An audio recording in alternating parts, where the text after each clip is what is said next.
Nothing. He laughed when he said it. Looked her up and down. He just called her nothing. Just a maid. Disposable. Invisible. The room went silent, but he didn't notice. Because men like him never do. What he didn't know was that by morning, the woman he dismissed would be the reason he collapsed to his knees. Crying. Begging. Sobbing so hard his guards turned away in shame. This isn't a love story. It's a story about power, pride, and the one word that destroyed a king. Everyone in that room thought the moment was over. She lowered her head, picked up the broken cup from the floor, and walked away without a word. No shouting, no tears, no revenge. That's when he made his biggest mistake. Because nothing about her life was ordinary. By midnight, his empire began to fracture. Accounts froze. Allies vanished. A name he'd buried years ago resurfaced, attached to hers. And at 3:17 a.m., he received a single message. No threats. No explanation. Just 6 words that made his hands start shaking. By sunrise, the most feared man in Seoul would realize the truth. You don't call a woman nothing when she's the only thing standing between you and ruin. And when morning came, he didn't come to punish her. He came to beg. But let's rewind. Let's go back to the exact second everything shattered. Welcome to Afro Korean Tales and Stories, the home of Afro Korean love stories where passion crosses cultures and hearts learn new languages. If you're new here, this channel is dedicated to powerful, emotional stories between Black women and Korean men, filled with romance, tension, longing, and moments that stay with you long after the story ends. And to our returning family, welcome back. Your love, comments, and support keep these stories alive. Before the story continues, take a moment to subscribe and turn on notifications so you never miss a new tale. Now tell us in the comments, where are you watching from? And what part of this story is already pulling at your heart? Let's connect. Let's feel the story together. The mahogany door had clicked shut 20 minutes earlier. Alyssa Monroe stood in the corner of Co. Taemin's private office, hands folded, spine straight, eyes lowered in that careful posture she'd mastered over 3 years. 6 men sat around his desk. Lieutenants. Enforcers. The kind of men who measured their worth in fear and blood money. They were arguing about a shipment. About borders. About which American contact could be trusted. Taemin sat at the head of the table like a king on a throne. Black suit tailored to perfection. Silver watch catching the low light. Face carved from ice and arrogance. He hadn't looked at Alyssa once. Not once. Until one of his men made the mistake of mentioning her. "Boss," the older lieutenant said, gesturing vaguely in her direction. "She's been handling the American translations for months. Clean work. No mistakes. We could." "She." Taemin cut him off, his voice sharp as a blade. Then he turned. And for the first time that night, Co. Taemin looked directly at Alyssa Monroe. Not with recognition. Not with respect. With nothing. His gaze traveled from her face to her shoes and back again. Slow, deliberate, dismissive. Then he laughed. It wasn't loud. It didn't need to be. It was the kind of laugh that said you don't matter louder than words ever could. "Her," Taemin repeated, leaning back in his chair. "You want to trust her with something that matters?" The room shifted. Uncomfortable. Tense. Alyssa didn't move. "She's nothing," Taemin said, his Korean crisp and casual, as if he were commenting on the weather. "A maid who does what she's told. That's it." He waved his hand dismissively. "You think because she translates a few emails, she's valuable? She's not. She's replaceable. Disposable." One of the younger men looked away. Another cleared his throat. But no one said a word. Because when Co. Taemin spoke, you listened. You agreed. You survived. "If I needed her opinion," Taemin continued, his tone dripping with condescension, "I'd ask for it. But I don't. Because she's nothing." The word hung in the air like smoke. Nothing. Alyssa's chest tightened, but her face didn't change. Not a flinch. Not a tear. She'd learned long ago that men like this fed on reaction, on emotion, on proof that they'd hurt you. So she gave him nothing. Silence is safer than protest. Always has been. She lowered her head, slowly, carefully, and turned toward the small table near the door where she'd been standing. A teacup had fallen earlier during the argument. Shattered porcelain scattered across the floor. No one had bothered to clean it. Of course not. That wasn't their job. It was hers. Alyssa knelt down, her movements precise and controlled. She picked up the broken pieces one by one, placing them carefully into her palm. The men resumed talking as if she'd already disappeared. As if she'd never been there at all. Taemin turned back to his lieutenants, his voice smooth and unbothered. We'll handle the Americans ourselves. No outsiders. No weaknesses.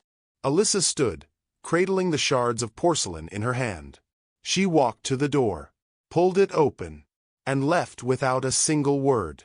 The door clicked shut behind her. And that's when he made his biggest mistake. Because Taemin thought the moment was over. He thought she'd accept it. Swallow it. Stay silent like she always did. He thought nothing had changed.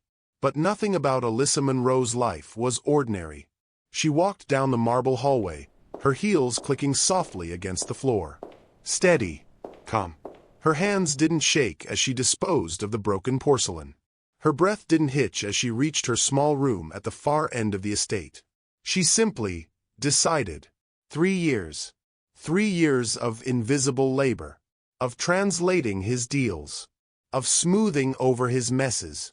Of keeping secrets that could bury him alive. And tonight, in front of men who would die for his approval, he'd called her nothing. Alyssa pulled a black duffel bag from her closet. No hesitation. No second guessing. She folded her clothes with the same precision she brought to everything. Neat, efficient, final. By the time she zipped the bag closed, it was nearly midnight. The estate had gone quiet. The guards were changing shifts. The kitchen staff had long since retired. No one would see her leave. No one ever did. Alyssa slipped on her coat and slung the bag over her shoulder. She paused at the door, her hand resting on the frame. Inside her bag was a photograph. An old one. Faded at the edges. A younger Alyssa stood beside an elderly Korean woman in a garden that no longer existed. Eun-suk. The woman who'd saved Seo Taemin's life. The woman he'd repaid with betrayal.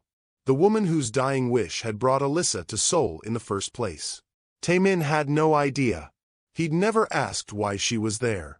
Never questioned her presence. Never wondered why a woman like her would work in a place like this. He'd simply assumed she needed the job. That she was lucky to have it. That she was nothing. Alyssa stepped into the cool Seoul night and pulled the door closed behind her. She didn't look back.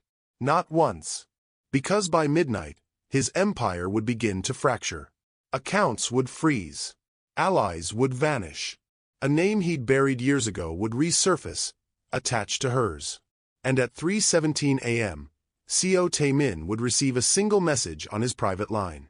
No threats. No explanation. Just 6 words that would make his hands start shaking. You called her nothing. She wasn't. By sunrise, the most feared man in Seoul would realize the truth. You don't call a woman nothing when she's the only thing standing between you and ruin. And when morning came, he didn't come to punish her. He came to beg. The most dangerous exits aren't loud. They don't come with slammed doors or shouted accusations or dramatic declarations of independence. The dangerous ones are quiet. The ones where a woman closes the door softly behind her and never comes back. That's the kind of exit that haunts you. And Kwon Jae-sung knew it the moment he saw Alyssa Monroe walking toward the service exit with a black duffel bag over her shoulder. It was 12:47 a.m. Jae-sung stood in the east corridor, reviewing security logs on his tablet. He was Taemin's right-hand man, had been for 8 years. Loyal. Observant. The kind of man who noticed things other people missed. Like the fact that Alyssa Monroe never left the estate past midnight. Never. She kept to herself. Followed routines. Early mornings in the kitchen. Late nights organizing Taemin's files. Quiet. Efficient. Almost invisible. Except she wasn't invisible to Jae-sung. He'd watched her over the years, not with suspicion, but with curiosity. Because in a household built on violence and fear, Alyssa moved with a different kind of power. The power of someone who didn't need to prove anything. And now she was leaving. No hesitation in her step. No backward glance. Just steady, deliberate movement toward the door. Jae-sung's instincts flared. Something was wrong. "Miss Monroe," he called out softly in English. She stopped. Didn't turn around. Just stopped. For a long moment, neither of them moved. Then Alyssa looked over her shoulder, her expression calm. Too calm. "Mr. Kwon," she said quietly. "Good night." Her tone was polite. Final. Jae-sung stepped closer, his eyes scanning her face for answers. "It's late. Where are you going?" "Home." The word landed heavy between them. Home. Not back to my room. Not out for air. Home. As if this place had never been that for her. Jae-sung's jaw tightened. "Does the boss know you're leaving?" Something flickered in Alyssa's eyes, something sharp and painful, but it disappeared just as quickly. "He made it very clear tonight," she said evenly, "that what I do is irrelevant to him." There it was. The crack in the facade. Jae-sung had been in that meeting. He'd heard every word. "She's nothing." He'd seen the way Taemin dismissed her, the casual cruelty in his voice, the laughter, and he'd seen the way Alyssa's hands had trembled, just slightly, as she'd picked up those broken pieces of porcelain. Most of the men in that room hadn't noticed. But Jae-sung wasn't most men. "He didn't mean it," Jae-sung said, though even he wasn't sure he believed it. Alyssa's smile was small and sad. "Yes, he did." She adjusted the bag on her shoulder. "And that's okay. People show you who they are. It's up to you whether you believe them." "Alyssa, I believed him tonight, Mr. Kwon." Her voice didn't waver, didn't break, but the weight of those words pressed into the air like a funeral bell. Jae-sung wanted to argue, to tell her she was wrong, to convince her to stay until morning, to talk to Taemin, to give him a chance to fix this. But something stopped him. Maybe it was the dignity in the way she stood, the quiet strength in her silence. Or maybe it was the realization that some things, once broken, couldn't be fixed with apologies. "Where will you go?" he asked instead. "I have a place." She paused. "I've always had a place." That sentence hit differently than it should have. Because if she'd always had somewhere else to go, why had she stayed here for 3 years? The question burned in Jae-sung's mind, but he didn't ask it. Instead, he stepped aside. Alyssa nodded once, a gesture of respect, not gratitude, and walked past him toward the door. Her footsteps were soundless on the marble floor. Jae-sung watched her go, his instincts screaming that this was wrong, that letting her leave was a mistake. But he didn't stop her. The door closed with a soft click. And just like that, Alyssa Monroe was gone. Jae-sung stood alone in the corridor for a long time, staring at the door. His mind raced through calculations, contingencies, the kind of strategic thinking that had kept him alive in this world. Something about this didn't add up. Alyssa wasn't just a maid. He'd known that from the beginning. She was too educated, too composed, too deliberate. She spoke 4 languages fluently, understood legal contracts better than half of Taemin's lawyers, could decode encrypted messages faster than their tech team, and she'd never once asked for a promotion, for recognition, for anything. She'd simply worked, quietly, perfectly, as if she had a reason beyond money. Jae-sung pulled out his phone and opened the security feed. He scrolled back 2 hours. To the meeting. To the moment Taemin had left. He watched Alyssa's face on the grainy footage. Watched her lower her eyes. Watched her kneel to pick up the broken cup. And then he saw something he'd missed in person. Just before she turned to leave, for a fraction of a second, Alyssa had looked directly at the hidden camera mounted in the corner of the room. Not by accident. On purpose. As if she knew exactly where it was. As if she wanted him to see her face in that moment.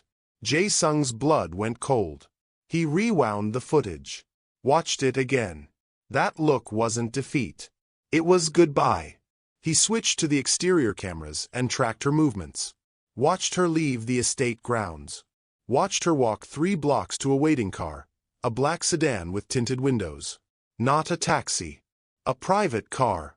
Someone had been waiting for her. Which meant she'd planned this. Which meant this wasn't a spontaneous reaction to being humiliated. This was something else. Jae-sung's pulse quickened. He pulled up personnel files. Searched for Alyssa Monroe's background check. Clean. Too clean. Work history. Vague references in the U.S. education. Listed but not detailed. Family. None listed. How had he never questioned this before?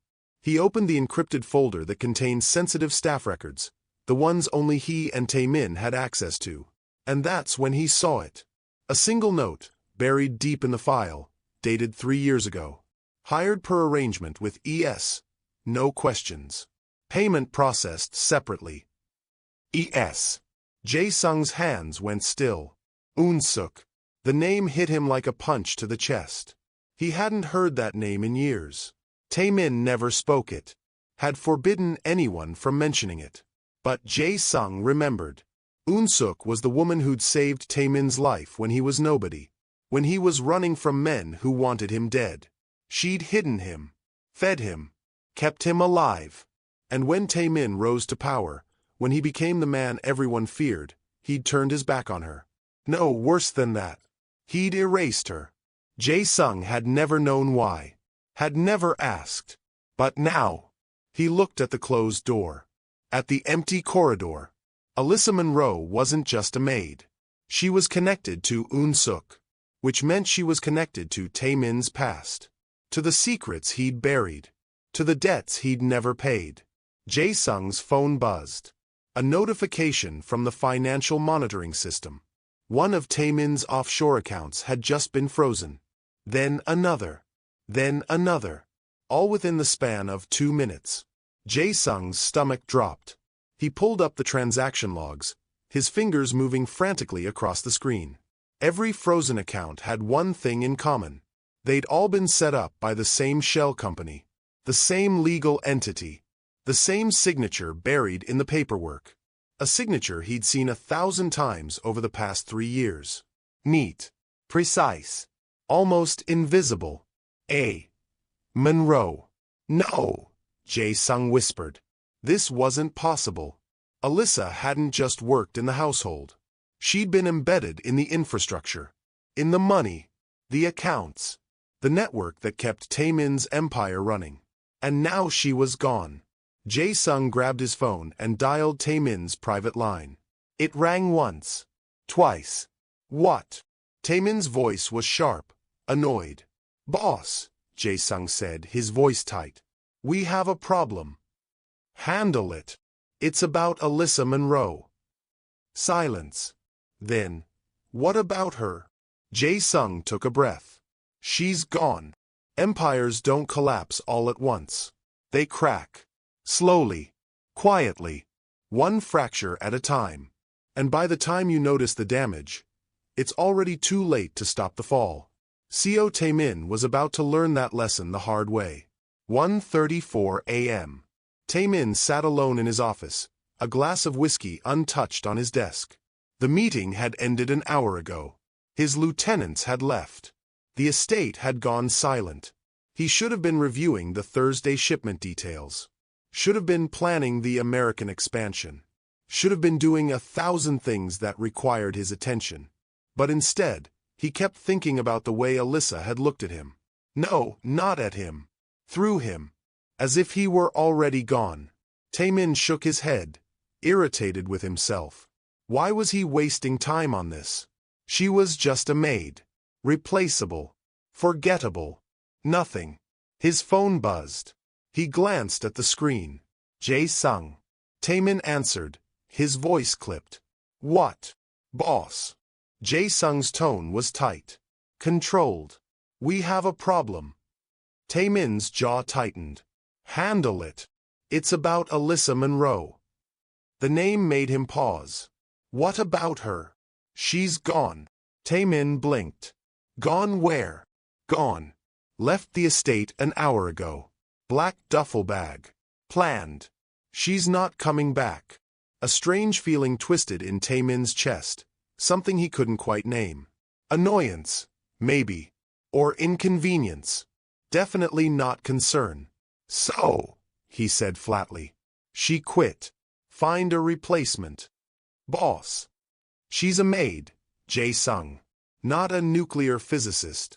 Hire someone new by morning. Silence on the other end. Then, there's more. Taemin's patience thinned. Then say it. 3 of your offshore accounts just froze. Simultaneously. All tied to the same shell company signature. Taemin went very still. What signature? A. Monroe. The room seemed to tilt. Taemin's hand tightened around the phone. That's impossible. She's a maid. She set up those accounts 3 years ago, Jae-sung interrupted. I'm looking at the paperwork right now. Her name is buried in the legal entities. Hidden. But it's there. Taemin's mind raced. No. This didn't make sense. Alyssa was. She was nobody. She cleaned. She translated a few emails. She stayed quiet and invisible. She couldn't have. His computer screen lit up. An email notification. Subject: Delivery update. Port of Busan. Taemin clicked it open, his pulse quickening. Shipment delayed. Customs flagged container 4782. Full inspection ordered. Possible seizure. The words blurred on the screen. That shipment was worth 30 million. 30 million in product that was supposed to arrive Thursday. Untraceable. Secure. Supposed to. Taemin's hands went cold. He dialed his contact at the port, a man he paid extremely well to make problems disappear. The line rang. And rang. Voicemail. He tried again. Nothing. Taemin slammed the phone down and pulled up his encrypted messaging app. Sent a priority alert to his logistics team. No response. Not from anyone. As if they'd all vanished into thin air. His office door opened. Jae-sung stepped inside, his face grim. We just lost the Incheon partnership. Taemin looked up sharply. What? Kim Dong-hyun. He called 2 minutes ago. Said he's severing all ties. Effective immediately. That's not possible. We have a contract. He doesn't care. Said something spooked him. Wouldn't say what. Just cut the line. Taemin stood abruptly, his chair scraping against the floor. Kim Dong-hyun was one of his oldest partners. Silent. Reliable. The kind of man who didn't panic. The kind of man who didn't break contracts unless something catastrophic was coming. Get him back on the phone, Taemin ordered. I tried. He blocked us. Taemin's jaw clenched. Then go to his house. Now. Boss. Now. Jae-sung hesitated, then nodded and left. Taemin stood alone in the office, his mind spinning. This was wrong. All of it. Accounts freezing. Shipments flagged. Partners vanishing. These weren't coincidences. This was coordinated. But by who? The thought crept in slowly, unwanted. Alyssa. No. That was insane. She was just a woman who cleaned his house and filed his paperwork. She didn't have the resources, the connections, the power to do this. Did she? Taemin pulled open his desk drawer and retrieved a secure tablet, the one that contained his most sensitive records. Files even Jae-sung didn't have access to. He scrolled through encrypted folders. Financial networks. Shell companies. Property holdings. Looking for anything connected to her name. And then he found it. Buried deep in a subfolder labeled Legacy Accounts, Inactive. A single document. A contract from 3 years ago. Transfer of operational authority. Estate holdings and secondary networks. Signed by CO Taemin. Countersigned by Alyssa J. Monroe. Taemin's blood turned to ice. He didn't remember signing this. How did he not remember signing this? He opened the full document, his eyes scanning the legal language. And then he saw the clause buried in the middle. In the event of termination of employment, voluntary or otherwise, signatory A.J. Monroe retains administrative access to all designated accounts for a period of 72 hours, with authority to freeze, transfer, or dissolve assets as deemed necessary for operational security. Operational security. Taemin's hands started shaking. She had access, legal access, to his money, his networks, his entire financial infrastructure. And he'd given it to her. But why? Why would he do that? He scrolled to the top of the document, looking for the date. March 14, 2022. 3 years ago. Right after she'd started working for him. Taemin's mind clawed through memories, trying to remember that time. Trying to remember why he would have trusted a stranger with this kind of power. But the memory wouldn't come. All he could remember was Jae-sung telling him it was handled. That the legal paperwork was secure. That everything was in place. He'd been so focused on building the empire, he hadn't looked closely. He just signed. Taemin's phone buzzed again. A text from an unknown number. He opened it, his heart pounding. No words. Just a photograph. Taemin's breath stopped. It was old. Faded at the edges. Taken in a garden he vaguely recognized. 2 women stood side by side, smiling at the camera.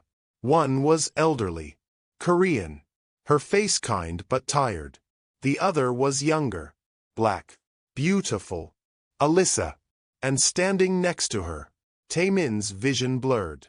Eun-suk, the name he'd buried, the woman he'd erased from his life, the woman who'd saved him when he had nothing, the woman he'd betrayed. His knees felt weak. Why was Alyssa in a photograph with Eun-suk? How did they know each other? Another text arrived. This time, there were words. You called her nothing. But she was the one thing keeping you alive. Sleep well, Taemin. You have 72 hours. The phone slipped from his hand and clattered onto the desk.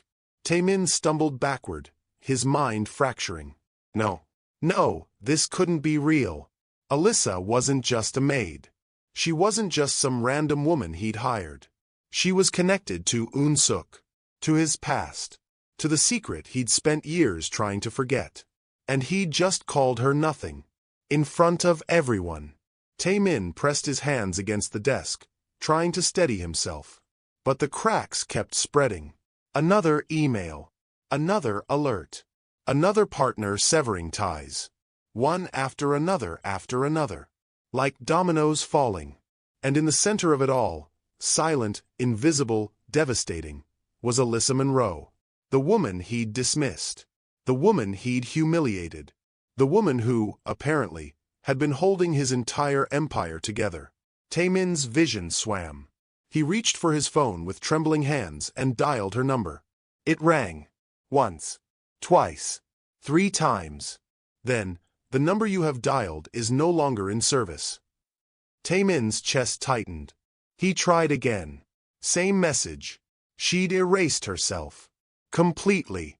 The King of Seoul's underworld stood alone in his office, surrounded by the wreckage of a night that was just beginning to unravel. And for the first time in 10 years, Seo Taemin felt afraid. Some truths don't announce themselves. They wait, hidden in shadows, buried beneath years of lies and carefully constructed denial. And then, in a single moment, they surface and destroy everything you thought you knew. For Seo Taemin, that moment came at 2:31 a.m., in front of a safe he'd opened 1,000 times before. Taemin's hands were still shaking. He stood in the private vault behind his office, a room only he had access to. Reinforced steel. Biometric locks. The kind of security that cost more than most people earned in a lifetime. Inside were the things that mattered. Deeds. Contracts. Offshore account codes. Insurance policies against betrayal. And one small metal box he hadn't opened in 8 years. The box his mentor had given him the night he died. The night Taemin took over the empire. He'd never told anyone about it. Not even Jae-sung. Because some secrets were too dangerous to share. Taemin knelt in front of the safe, his pulse hammering in his ears. The photograph from the text message burned in his mind. Alyssa, Eun-suk, together, smiling. How? His fingers fumbled with the combination lock on the small metal box. It clicked open. Inside were three things: a jade ring, a handwritten letter in Korean, and a photograph. Taemin's breath caught. He lifted the photograph with trembling hands. It was the same image from the text. The exact same. Alyssa, younger, maybe mid-20s, stood in a garden, sunlight filtering through cherry blossom trees. She wore a simple white dress, her hair natural and free, her smile genuine. Beside her stood Eun-suk, older, thinner than Taemin remembered. But her eyes, sharp, knowing, kind, were unmistakable. They had their arms around each other. Not like employer and employee. Like family. Taemin's chest constricted. He flipped the photograph over. On the back, in Eun-suk's handwriting, Alyssa, 2019. My heart. My legacy. Protect her as she will protect you. The words blurred. Taemin read them again. And again. Protect her as she will protect you. No. This couldn't be real. Eun-suk had never mentioned a daughter. Never mentioned family. She'd lived alone in that small house on the edge of Seoul, surviving on dignity and stubbornness. Taemin had known her for 3 years before she died. And she'd never once said the name Alyssa Monroe. But the photograph didn't lie. And neither did the date. 2009. 6 years ago. 2 years before Eun-suk passed away. 2 years before Taemin had refused to attend her funeral. His hands clenched around the photograph, crumpling the edges. He'd told himself it didn't matter. That Eun-suk was part of his past, a past he'd outgrown. That sentiment was weakness in a world built on power. So he'd stayed away, sent money instead of showing up, buried her memory beneath ambition and control. And now her daughter had been living in his house for 3 years, working for him, serving him, watching him, protecting him. Taemin's stomach turned. He set the photograph down carefully and reached for the letter. His hands shook as he unfolded the aged paper. The handwriting was shaky, written near the end of Eun-suk's life, when illness had already taken most of her strength. Taemin, if you are reading this, I am gone. I do not expect you to mourn me. You have become the man you needed to become, strong, feared, untouchable. I am proud, and I am heartbroken, because strength without compassion is just cruelty dressed in power.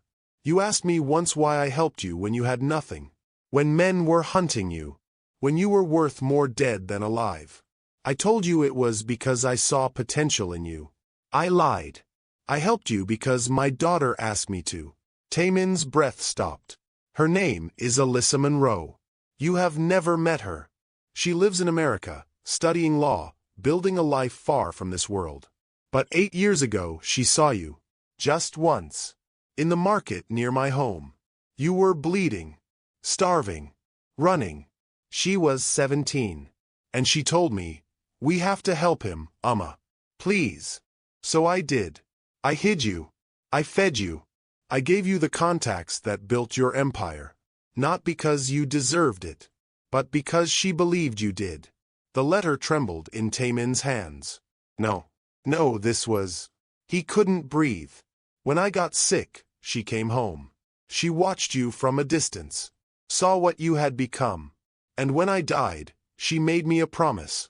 I will protect him, even if he doesn't know, even if he never thanks me. I will keep him safe. She took my name, my Korean name, and buried hers. She learned your language, your world, your weaknesses. And 3 years ago, she walked into your household and became invisible. Not because she needed the job, but because she loved me. And because, against all logic, she believed you were worth saving. By the time you read this, you will have learned who she is. What I ask now is simple. Do not waste her sacrifice. Love is not weakness. Taemin.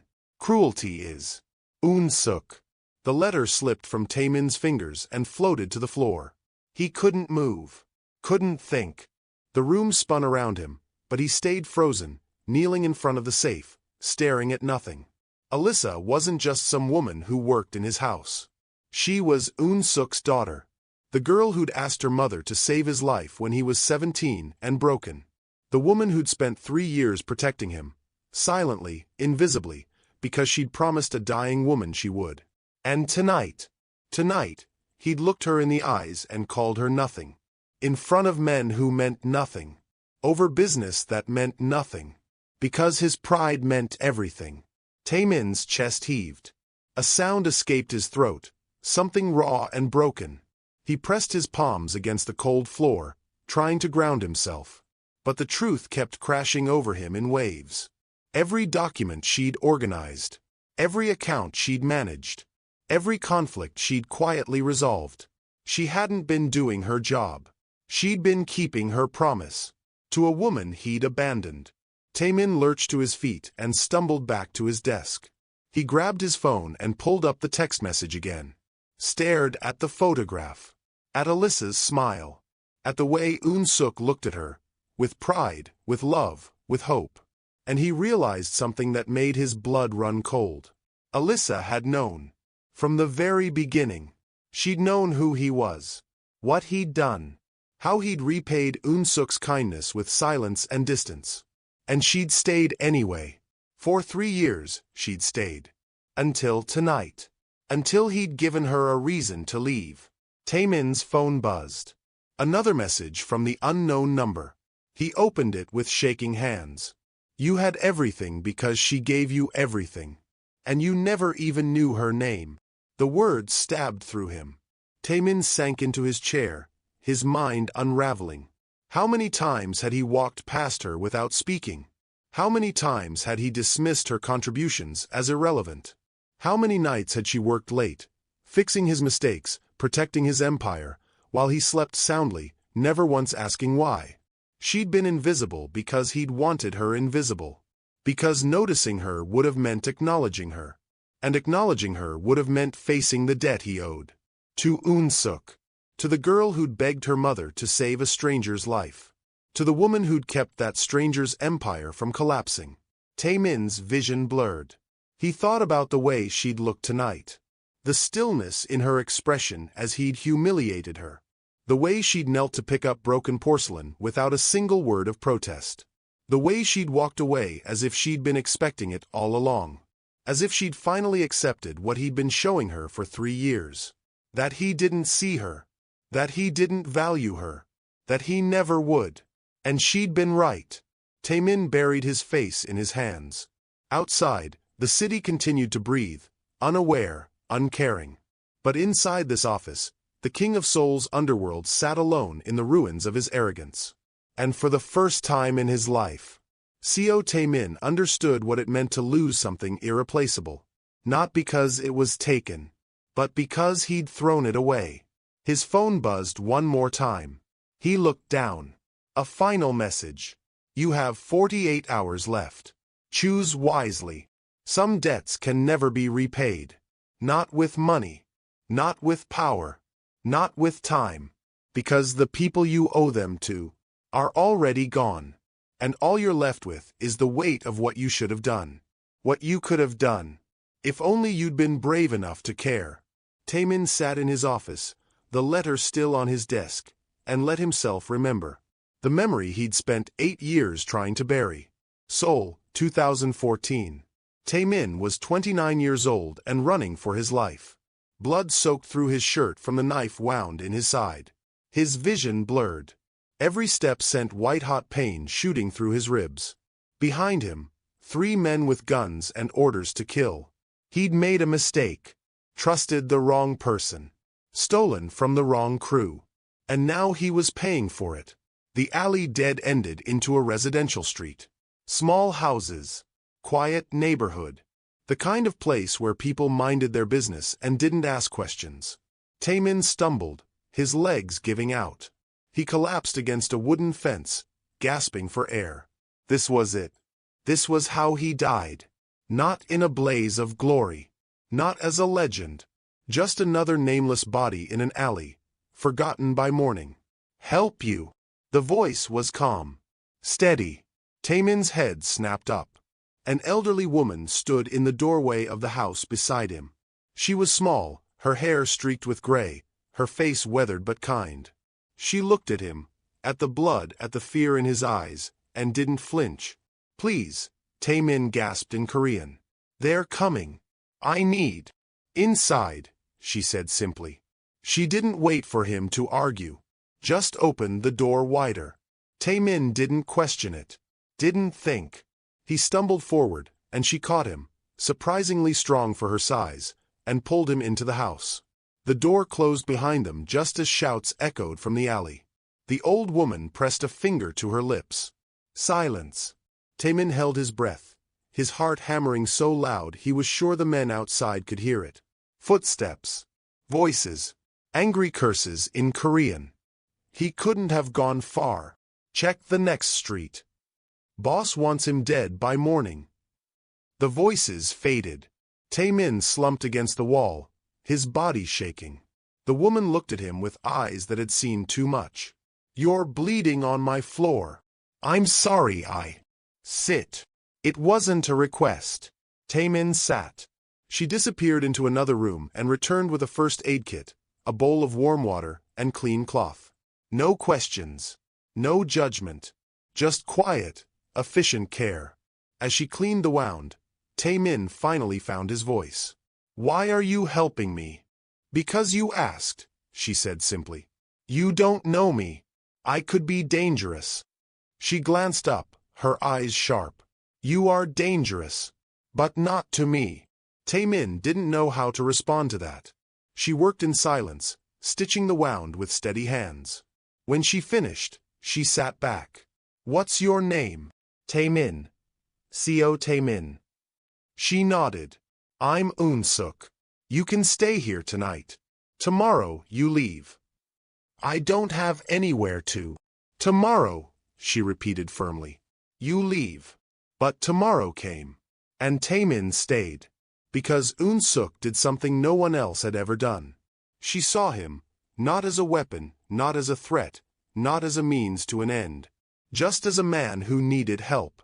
And she helped. For 3 months, she let him stay. Fed him.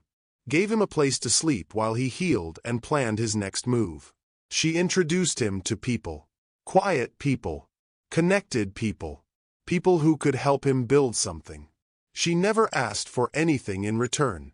And when Taemin finally had enough power to stand on his own, when he'd clawed his way into the underworld and carved out his territory, he left. No goodbye. No thank you. Just left. Because men like him didn't owe debts. They collected them. Taemin blinked, the memory fracturing. His hands clenched into fists on the desk. He'd told himself it was business. That sentimentality was weakness. That Eun-suk had made her choice to help him, and he'd made his choice to move forward. But that was a lie. The truth was simpler. And so much worse. He'd been ashamed. Ashamed that he'd needed her. That he'd been weak. That he'd owed his life to an old woman who asked for nothing. So he'd erased her. Cut ties. Stopped visiting. Pretended she didn't exist. And when she got sick 5 years later, when Jae-sung told him she was dying, Taemin sent money. Expensive medicine. Private doctors. Everything she could need. Everything except him. Because showing up would have meant admitting the debt. And Co Taemin didn't admit debts. He'd convinced himself the money was enough. That she'd understand. That she'd forgive him. But she hadn't asked him to come. Hadn't sent word. Hadn't begged. She just died. Alone. And Taemin had gone to the funeral home the night before the service. Late, when no one would see him, and stood in front of her casket for exactly 4 minutes. He hadn't cried. Hadn't prayed. He just looked at her face and thought, I should feel something. But he didn't. Not then. Because he'd buried his conscience so deep, he'd forgotten where he left it. Taemin's phone buzzed, snapping him back to the present. Another message. He opened it. A video file. His hands shook as he pressed play. The footage was old, grainy, filmed on a phone. It showed a hospital room. Sterile. Quiet. Eun-suk lay in the bed, thin and frail, oxygen tubes in her nose. And beside her, Alyssa. Younger. Maybe 25. Her hair pulled back, her face exhausted. She held Eun-suk's hand, speaking softly in Korean. "Amma, you need to rest." "I will rest soon enough," Eun-suk replied, her voice weak but stubborn. "First, you must promise me something." "Anything." Taemin. Alyssa's expression tightened. "Amma, he didn't even come." "He didn't." "He is afraid," Eun-suk interrupted gently. "Afraid of what he owes. Afraid of who he was. So he runs." "Then let him run." "No." Eun-suk's grip tightened. "You will not let him run. You will go to him." "Why?" Alyssa's voice cracked. "Why should I protect a man who abandoned you? Because I asked you to save him once. And you did. Through me." Tears slipped down Alyssa's cheeks. "I was 17. I didn't know." "You knew enough." Eun-suk smiled faintly. "You saw a boy who needed help, and you asked me to help him. That kindness, that is who you are. He's not a boy anymore, Amma. He's dangerous." "Yes. And he will destroy himself if someone does not stop him." Alyssa shook her head, tears streaming. "It's not my job to save him." "No," Eun-suk agreed softly. "But you will anyway, because you have your father's heart. And my stubbornness." A long silence. Then Alyssa whispered, "What do you want me to do?" "Go to Seoul. Work in his household. Watch him. Protect him. From others, and from himself. And if he never knows, if he never sees me." Eun-suk's eyes filled with sadness. "Then you will have kept my promise. And that will be enough." The video ended. Taemin stared at the black screen, his chest collapsing. She'd done it. For 3 years, Alyssa had kept that promise. Not because she wanted to. Not because she believed he deserved it. But because a dying woman had asked her to. And tonight, he'd repaid that sacrifice by calling her nothing. Taemin's hands covered his face. A sound tore from his throat. Raw, broken, inhuman. He'd spent 8 years running from the debt he owed Eun-suk. And in doing so, he'd destroyed the only person left who'd loved her enough to protect him. His phone buzzed one final time. He looked down through blurred vision. She kept her promise. Did you keep yours? Taemin didn't remember making a promise. But deep in his memory, buried beneath years of denial, he heard Eun-suk's voice from that last night in her home. "Promise me, Taemin. Promise me you will choose love over power when it matters most." He'd laughed, told her power was all that mattered. And she'd smiled sadly and said, "Then you will lose everything." Taemin's breath shattered. She'd been right. He had chosen power. Every single time. And now he had nothing left to lose. Except the one woman who'd given up everything to save him. The worst messages don't come with threats. They don't promise violence or destruction or revenge. The worst messages are the ones that hold up a mirror and force you to see exactly who you've become. At 2:46 a.m., Co Taemin received that message. And it broke him. The phone vibrated once on his desk. Taemin stared at it, his entire body numb. He'd watched that hospital video 3 times now. Each viewing carved something deeper out of his chest. Each time, Alyssa's tears felt more like an indictment. Why should I protect a man who abandoned you? Because Eun-suk had asked her to. And she'd said yes. Even knowing what he was. What he'd done. She'd said yes anyway. Taemin reached for the phone with shaking hands. Another message from the unknown number. He opened it. No video this time. No photograph. Just 7 words in English. You called her nothing. She was everything. The room tilted. Taemin read it again. And again. Each word a blade. You called her nothing. He had. In front of 6 men who would never forget it. In a voice that carried the weight of absolute dismissal. She was everything. Past tense. Was. As if she were already gone. As if the woman who'd spent 3 years holding his world together had already ceased to exist. Taemin's throat closed. He typed with trembling fingers. Who is this? The response came immediately. Does it matter? Yes. No. He didn't know anymore. What do you want? 3 dots appeared. Disappeared. Appeared again. And I don't want anything. This isn't about me. Taemin's jaw clenched. Then what is this about? The reply came faster this time. Accountability.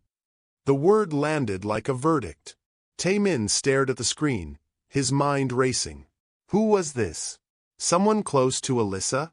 Someone who'd been watching? Waiting for him to fail? Or maybe it was her. His fingers flew across the keyboard. Alyssa! Nothing. No dots. No response. Just silence. Taemin's pulse hammered. He tried again. If this is you, please. Just talk to me. Still nothing.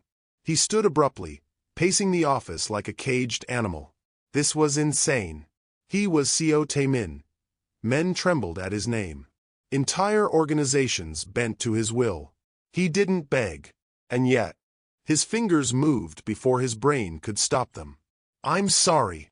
The words felt foreign. Inadequate. He'd never apologized to anyone. Not once in 10 years. Sorry was weakness. Sorry was admitting fault. Sorry was something other people said to him. But now, staring at that silent screen, he realized something terrible. Sorry wasn't enough. Not even close. His phone buzzed. You're sorry because you got caught. Not because you hurt her. Taemin's chest tightened. No.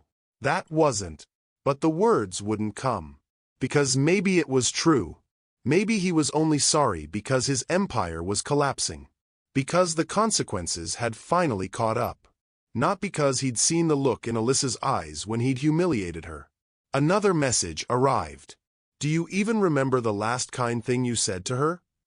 Taemin froze. His mind scrolled back. Days. Weeks. Months. Searching for a single moment when he'd acknowledged her work. Her presence. Her humanity. And came up empty. He'd given orders. Corrections. Dismissals. But kindness. He couldn't remember a single instance. 3 years. Over 1,000 days. And not one kind word. The realization crushed him. I didn't know, he typed desperately. I didn't know who she was. The response was immediate and merciless. You didn't want to know. There's a difference. Taemin's hands curled into fists. Yes, there was a difference. And it damned him completely. Because Alyssa had been right there. Every single day. Translating documents he never thanked her for. Fixing problems he never acknowledged. Existing in his space with a quiet dignity that should have made him curious. Should have made him ask. But he hadn't. Because asking would have meant seeing her as a person. And people had feelings. Histories. Value beyond their usefulness. People could hurt you. So Taemin had kept her invisible. On purpose. Another message. She knew you didn't care. She stayed anyway. Taemin's vision blurred. Why? The question left his fingers before he could stop it. Why had she stayed? Why had she endured 3 years of being treated like furniture? Why had she kept protecting him when he'd given her nothing in return? The answer came slowly, each word arriving separately. Because she promised. A woman who loved you. Taemin's knees buckled. He caught himself against the desk, gasping. Unsuk. Alyssa had stayed for Unsuk. Not for him. Never for him. For the memory of a woman who'd shown him kindness when he deserved none. And he'd repaid that kindness, both then and now, with cruelty. His phone buzzed again. Do you know what she said the night she arrived in Seoul? Taemin couldn't type. Couldn't breathe. The next message arrived without waiting for his response. She said, "He won't remember me. And that's okay. I'm not doing this for him to remember. I'm doing this because Amma believed he could be better." The words shattered something fundamental inside him. Amma believed he could be better. Unsuk had believed in him. Even after he'd abandoned her. Even after he'd proven he was exactly the kind of man who took and never gave back. She'd still believed. And she'd sent Alyssa, her daughter, her heart, to protect him. Not because he deserved it, but because love doesn't measure worth. It just gives. Taemin sank into his chair, his hands covering his face. Tears burned behind his eyes. Hot, unfamiliar, unwelcome. He hadn't cried since he was 16 years old. Hadn't let himself feel anything that might crack the armor. But now the armor was useless. Because the enemy wasn't outside. It was inside. It had always been inside. Another message lit up the screen. "She's not coming back, Taemin." The finality of it hit him like a bullet. Not to save you. Not to fix your empire. Not even if you beg. His throat closed. Because you didn't just call her nothing. You proved to her that she was. And a woman who knows her worth doesn't stay where she's not valued. Taemin's hands shook so violently he almost dropped the phone. He wanted to argue. To deny. To insist that he did value her, that he just hadn't shown it, that if she gave him another chance. But even thinking it felt like a lie. Because the truth was simple and devastating. He'd had 3 years to show her she mattered. 3 years to ask her name. Her story. Her dreams. 3 years to see her. And he'd chosen blindness. Every single day. A final message appeared. You have 36 hours left before everything falls apart. Not because she's destroying you, but because she was the only thing holding you together. And now she's gone. What you do with those 36 hours is up to you. But know this. If you come to her broken and desperate, begging her to fix your empire, she will close the door in your face. Because she didn't leave you for being powerful. She left you for being cruel. The messages stopped. Taemin sat in the silence of his office, surrounded by the trappings of everything he'd built. Expensive furniture. Rare art. Technology that cost more than most people earned in a year. All of it worthless. Because none of it could answer the one question burning through his mind. Who was he without her? The empire was crumbling. The money was freezing. The allies were scattering. And beneath all of it, beneath the power and the fear and the carefully constructed legend, was just a man. A man who'd forgotten how to be human. A man who'd called the wrong woman nothing. And lost everything. Taemin looked at the clock. 2:58 a.m. 36 hours left. He stood slowly, his decision crystallizing with brutal clarity. He wasn't going to save his empire. He was going to save the only thing that mattered. If it wasn't already too late. Empires are built on foundations. Money, power, fear, loyalty. But sometimes they're built on something quieter. On the invisible work of someone who asks for nothing. On the steady hands of someone you never bothered to see. And when that person leaves, the foundation doesn't crack. It dissolves. By 4:17 a.m., Co Taemin watched his empire begin to bleed out. And there was nothing he could do to stop it.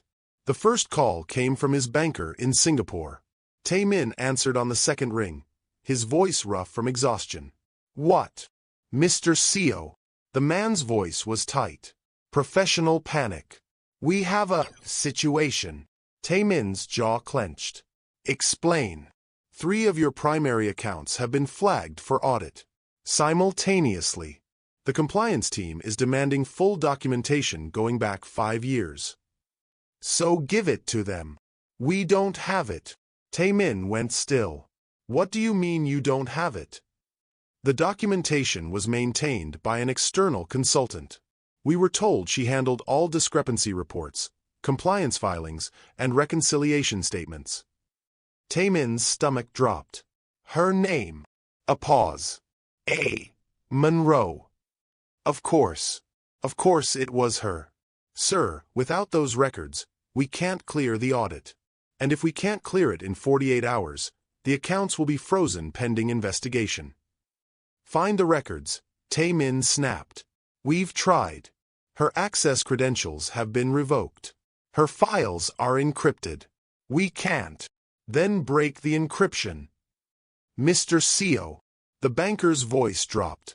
If we attempt unauthorized access, it triggers an automatic report to international regulatory authorities.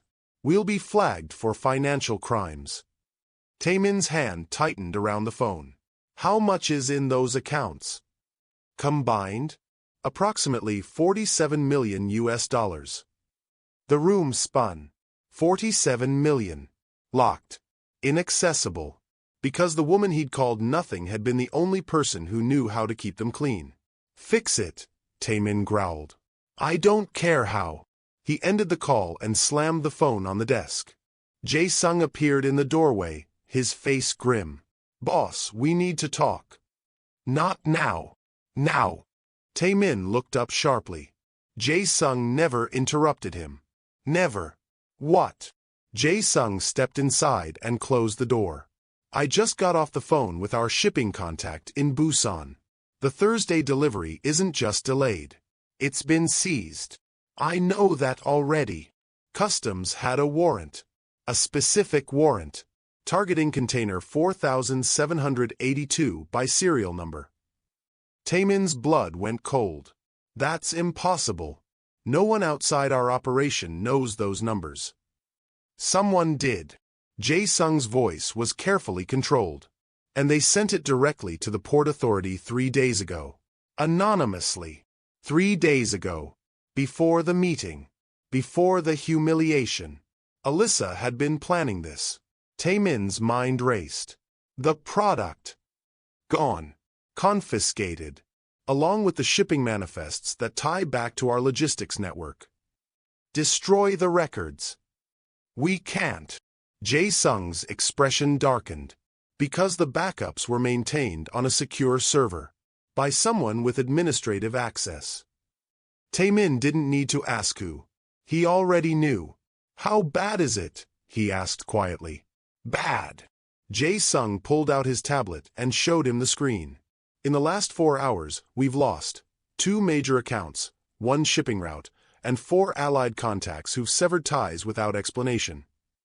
Taemin scanned the list, his chest tightening. These weren't random hits. This was systematic dismantling. Precise. Surgical. Devastating. She's not just leaving, Taemin whispered. She's destroying everything she built. No. Jae-sung's voice was hard. We're destroying it. She was the only thing keeping it from falling apart. The truth of that statement hit like a freight train.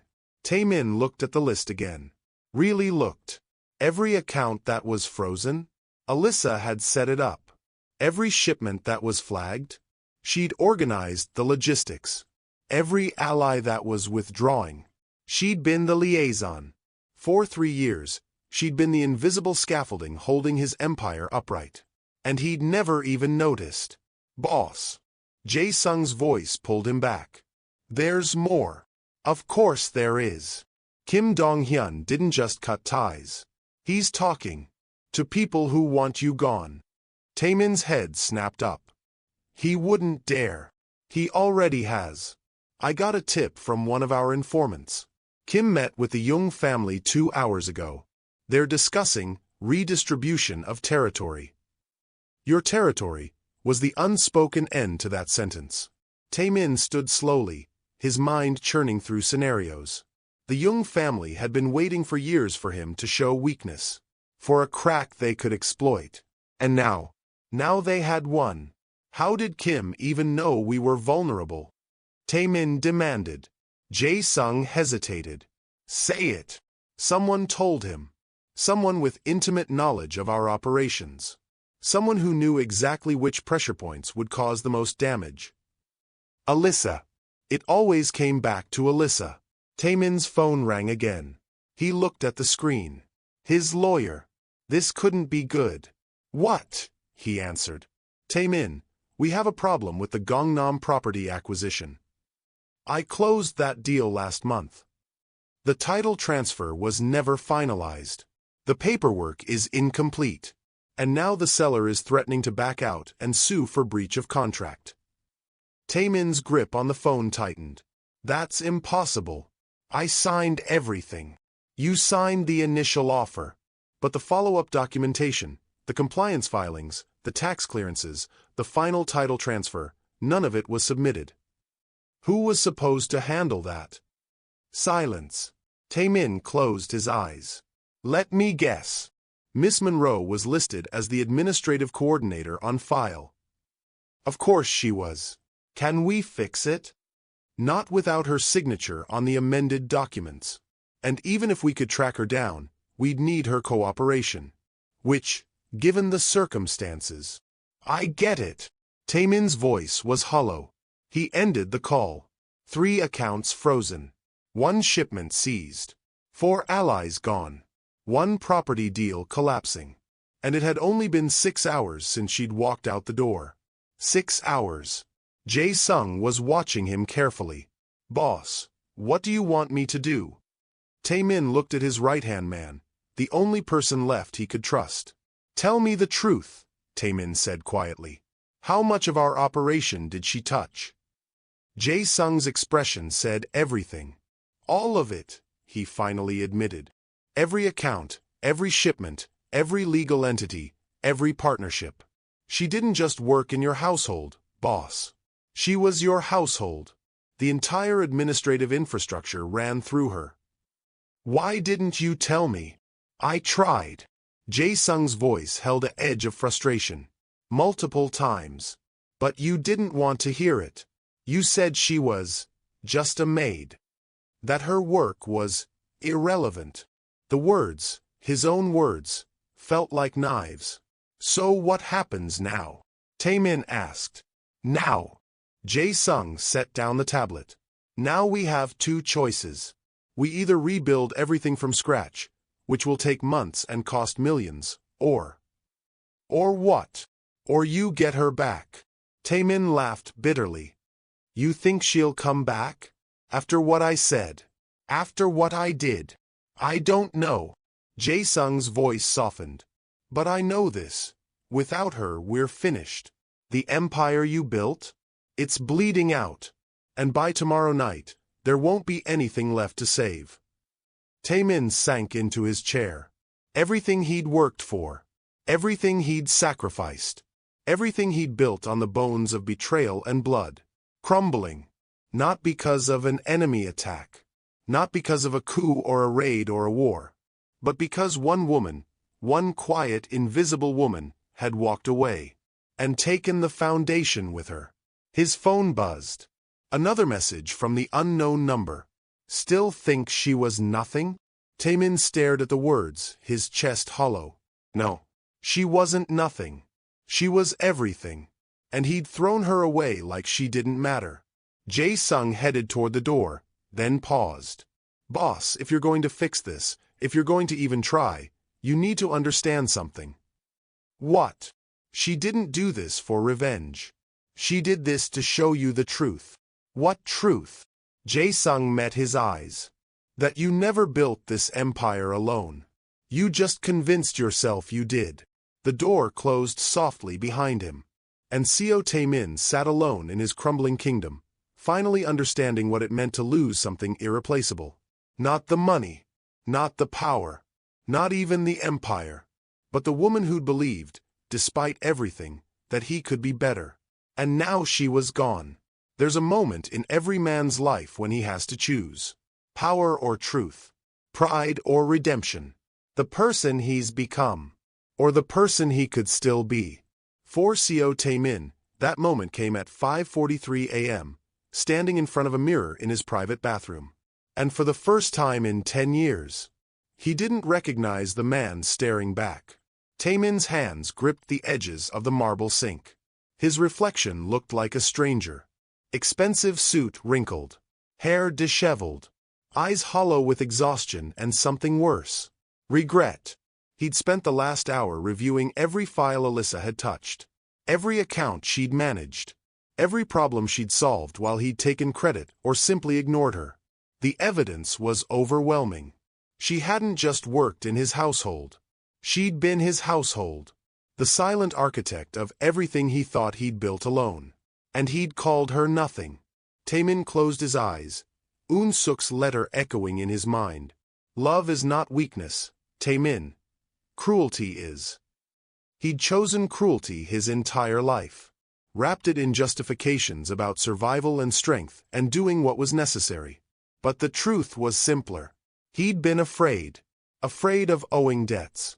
Afraid of needing people. Afraid of the vulnerability that came with actually caring. So he'd built walls, cut ties, convinced himself that isolation was power. And now he stood in the ruins of that philosophy, alone in a bathroom that cost more than most people's homes, with nothing but the echo of his own breathing. Taemin opened his eyes. No more, he thought. Whatever happened next, whatever Alyssa said or didn't say, he was done hiding. He was done being the man who took and never gave. He was going to find her. Not to fix his empire. Not to save his accounts or his reputation or his power. But to tell her the truth. That she'd been right about him all along. And that he was sorry. Even if it was too late. Taemin left the estate at 5:52 a.m. No driver. No guards. No entourage of men with guns and loyalty purchased with fear. Just him. Alone. In a black sedan he rarely drove himself, heading toward Itaewon. Jae-sung had found her address, a modest apartment building in a neighborhood far from the wealth and violence of Taemin's world. The kind of place where people lived normal lives, worked normal jobs, didn't worry about shipments or territories or empires built on blood. The kind of place Alyssa belonged. Not with him. Never with him. But he had to try. The streets were empty this early. Dawn was still an hour away, the sky caught between night and morning, dark blue bleeding into gray. Taemin's hands tightened on the steering wheel. Fear twisted in his chest. Not the fear he'd felt in that alley years ago, bleeding and hunted. This was different. Worse. Because back then, he'd only been afraid of dying. Now he was afraid of living, of continuing to exist in a world where Alyssa knew exactly what he was and wanted nothing to do with him. His phone buzzed. Jae-sung. He answered on speaker. What? Boss, where are you? Driving. Alone. Yes. A pause. That's not safe. The Jung family is. I don't care about the Jung family. Boss. I don't care about any of it, Jae-sung. Taemin's voice was rough. Not the money. Not the territory. Not the empire. None of it matters if I can't fix this. Silence on the other end. Then, quietly, what do you want me to tell the others? Tell them. Taemin hesitated. Tell them I'm handling something more important. He ended the call before Jae-sung could respond. The apartment building came into view, 5 stories, older construction, paint fading but clean. Flower boxes in some windows. Bicycles chained near the entrance. Normal. Human. Real. Taemin parked across the street and cut the engine. For a long moment, he just sat there, staring at the building. What was he going to say? I'm sorry felt pathetic. Insufficient. I didn't know was a lie. He'd chosen not to know. Please come back was selfish. Why would she come back to a man who'd treated her like she didn't exist? Taemin's phone buzzed again. Another message from the unknown number. She's on the 4th floor. Apartment 4C. The door will be unlocked. His blood went cold. The door will be unlocked. As if whoever was sending these messages knew exactly what was happening. Exactly where he'd go. As if this entire night had been orchestrated. But by who? Taemin looked up at the building, scanning the windows. 4th floor. Apartment 4C. A single light was on. She was awake. Waiting. Or maybe not waiting. Maybe just existing. Moving forward with her life while his fell apart. Taemin took a shaky breath and stepped out of the car. The early morning air was cool against his skin. Quiet. The city still sleeping. He crossed the street slowly, each step heavier than the last. No turning back now. The building's front door was propped open, a security risk that made the man in him twitch. But he pushed through it and found the stairwell. No elevator. Of course not. Taemin climbed. Each floor felt like a lifetime. By the time he reached the fourth floor, his heart was hammering, not from exertion, but from something he'd forgotten how to feel. Vulnerability. He stood in front of apartment 4C. The door was plain. White paint. Brass numbers. A small welcome mat that said, "Home," in English. Taemin raised his hand to knock. And froze. What if she refused to open it? What if she looked at him with those calm, knowing eyes and simply said no? What if he'd come all this way, stripped himself of every protection and pretense, only to be met with the same silence he'd given her for 3 years? He deserved it. God, he deserved it. But still. Taemin's hand trembled as he reached for the doorknob. "The door will be unlocked," the message had said. He turned the handle. It opened. The apartment was small. Neat. A living room with a couch, a kitchen barely bigger than a closet, a window overlooking the street. Simple. Beautiful. Hers. And standing by the window, silhouetted against the pre-dawn light. Alyssa. She wore a simple sweater and jeans. Her hair was down, natural curls framing her face. No makeup. No armor. Just her. She didn't turn around when he entered. Didn't acknowledge him at all. Just stood there, looking out at the city waking up. Taemin's throat closed. "Alyssa," he whispered. His voice cracked on her name. Finally, she turned. And the look in her eyes destroyed him. Not anger. Not hatred. Something worse. Disappointment. "You came," she said quietly. Her voice was steady. "Come." The same voice she'd used for 3 years while he'd ignored her. Taemin's words failed. "I needed to see you." "Why?" The question was simple, direct, and he had no answer that didn't sound selfish. "Because I was wrong," he said finally. "About everything. About you. You were wrong about a lot of things, Taemin." The sound of his name on her lips, without honorifics, without deference, felt like a judgment. "I know." He took a step forward. "I know, and don't." The word stopped him cold. Alyssa's expression didn't change, but something flickered in her eyes. Pain. Old and deep.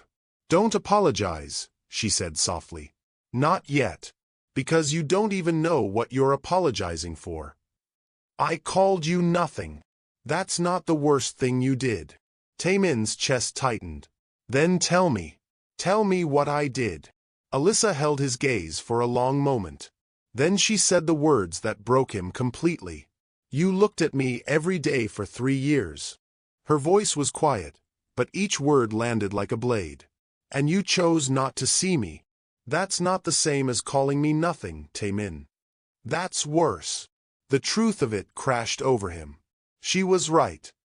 He'd had 1,000 chances to see her, to ask, to care. And every single time, he'd chosen blindness. On purpose. Taemin's knees weakened. He'd come here planning to stand, to speak, to explain. But now all he wanted to do was fall, and beg for forgiveness he didn't deserve. There are moments that define a man. Not the moments when he wins. Not the moments when he conquers. But the moments when he falls. And has to decide whether to stay down or beg for the strength to stand again. For Co Taemin, that moment came at 6:14 a.m., in a modest apartment in Itaewon, when the most powerful man in Seoul's underworld finally learned what it meant to be powerless. "You looked at me every day for 3 years and chose not to see me." Alyssa's words hung in the air between them. Taemin stood frozen, his entire body trembling. She was right. God, she was right. He'd had every opportunity, every single day, to ask her name beyond what was on the employee file, to wonder where she came from, to notice the intelligence in her eyes or the careful way she moved through his world. But he hadn't, because seeing her would have meant acknowledging her. And acknowledging her would have meant admitting he needed her. And Seo Taemin didn't need anyone. Except he did. He always had. "I'm sorry," he whispered, the words barely audible. Alyssa's expression didn't change. "For which part?" "All of it. Everything." "Be specific, Taemin." Her voice was calm, clinical, as if she were conducting an inventory of his failures. And maybe she was. Taemin's hands curled into fists at his sides. "I'm sorry for calling you nothing. For dismissing you in front of those men. For treating you like you were invisible when you were." His voice cracked. "When you were the only reason any of it worked." "That's a start." Alyssa crossed her arms. "What else?" "I'm sorry for not thanking you. For 3 years of work I never acknowledged. For problems you solved that I took credit for. For..." "Keep going." The command was soft but unyielding. Taemin's throat burned. "I'm sorry for not attending Eun-suk's funeral. For abandoning her after she saved my life. For being too proud, too cowardly, to face the debt I owed." Alyssa's jaw tightened almost imperceptibly. But she said nothing. "I'm sorry," Taemin continued, his voice breaking, "for not seeing you. For choosing blindness every single day because it was easier than admitting I was wrong. Than admitting I needed." The words caught in his throat. "Say it," Alyssa said quietly. Taemin looked at her, really looked at her, for maybe the first time. At the strength in her posture. The pain behind her calm. The dignity she wore like armor even now, even after everything he'd done. "I needed you," he whispered. "I needed you and I was too afraid to admit it." The confession felt like stepping off a cliff. Alyssa studied him for a long moment, her eyes searching his face. Then she said, "You know what the saddest part is?" Taemin couldn't speak. "I would have given you everything freely," she said, her voice steady but laced with old grief. "If you just asked. If you just treated me like a human being instead of a tool. But you didn't want a partner, Taemin. You wanted a shadow. And when that shadow dared to have feelings, when she became visible for even 1 second, you crushed her." The words shattered him. Because she was right. Every word was true. Taemin's legs gave out. He didn't plan it. Didn't decide. His knees just buckled. And suddenly he was on the floor of her apartment, hands pressed against the worn wooden boards, head bowed. The king of Seoul's underworld. On his knees. Begging. "I'm sorry," he choked out, tears burning his eyes. "God, Alyssa, I'm so sorry." The first sob tore through him like a wound. Then another. And another.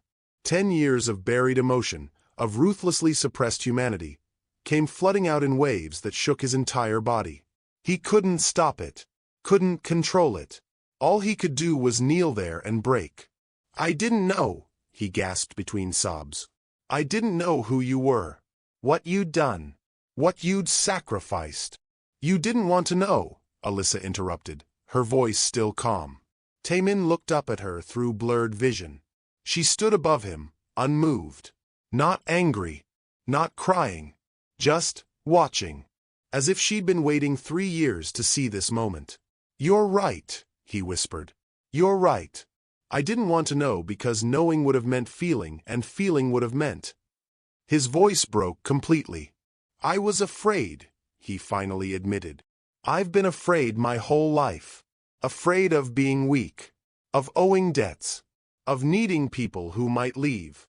So I pushed everyone away first. I told myself it was strength.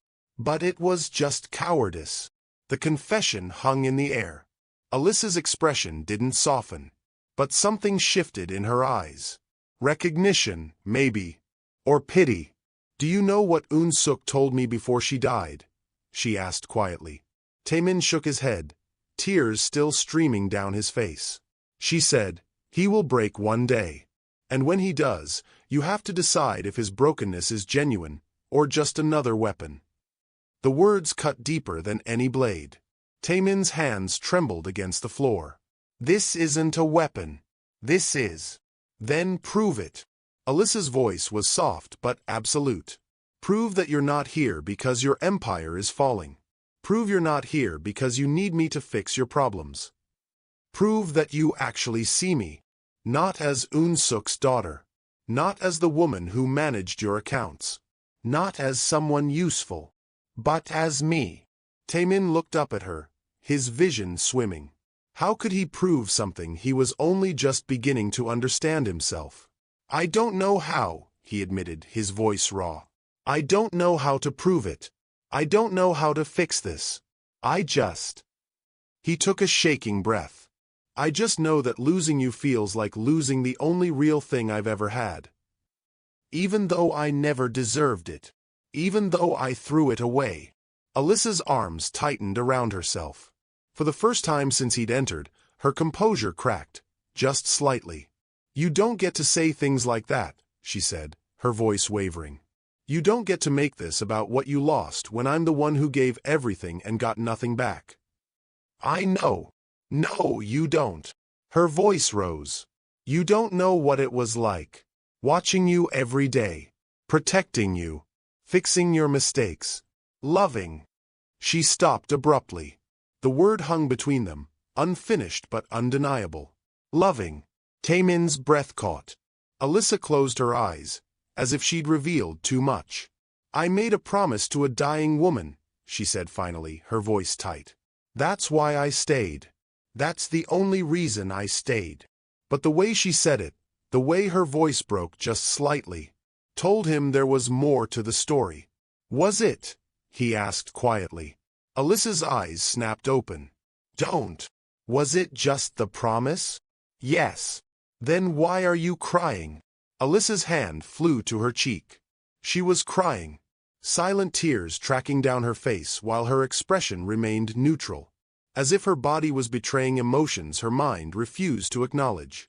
Get out, she whispered. Taemin's chest collapsed. Alyssa! Get out! But he couldn't. He couldn't move. Couldn't stand. Couldn't walk away from the only person who'd ever seen past his armor. I won't, he said, his voice breaking again. I won't leave. Not until you hear me. Not until you understand. Understand what? Alyssa's voice cracked. That you're sorry? I heard you. That you were wrong. I know. That you need me? I've always known. But none of that changes what you did. None of that erases the way you looked at me in that room. Like I was nothing. The word broke her. And hearing it break her, seeing the pain she'd hidden for 3 years finally surface, destroyed him completely. Taemin stayed on his knees, tears streaming freely now, his entire body shaking. I can't erase it, he said hoarsely. I can't take it back. I can't fix what I broke. But I'm here. I'm on my knees in front of you, stripped of everything I used to hide behind, begging you to tell me how to make this right. Because I will do anything. Anything. Alyssa stared down at him, her own tears flowing freely now.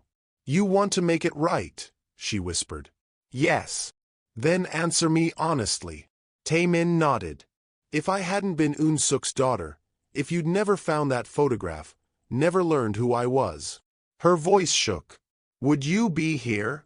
The question pierced straight through him.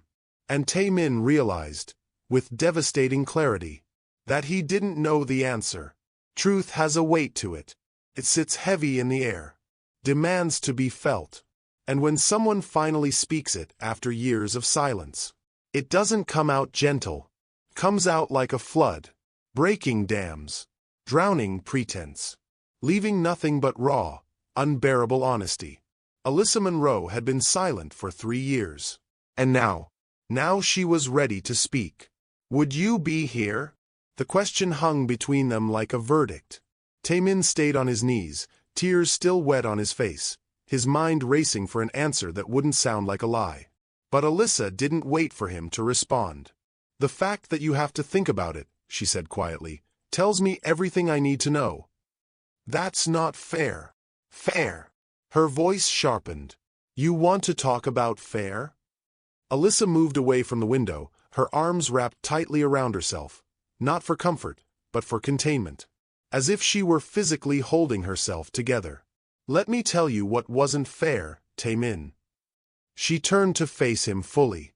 It wasn't fair that I came to Seoul because a dying woman begged me to protect a man I'd never met. It wasn't fair that I spent 3 years watching you build an empire on foundations I laid, while you acted like I was invisible. It wasn't fair that every time I fixed one of your mistakes, you didn't say thank you. You didn't even notice. Her voice was rising now, years of suppressed emotion finally breaking free. And it wasn't fair that the one time, I dared to exist in your presence for longer than you wanted.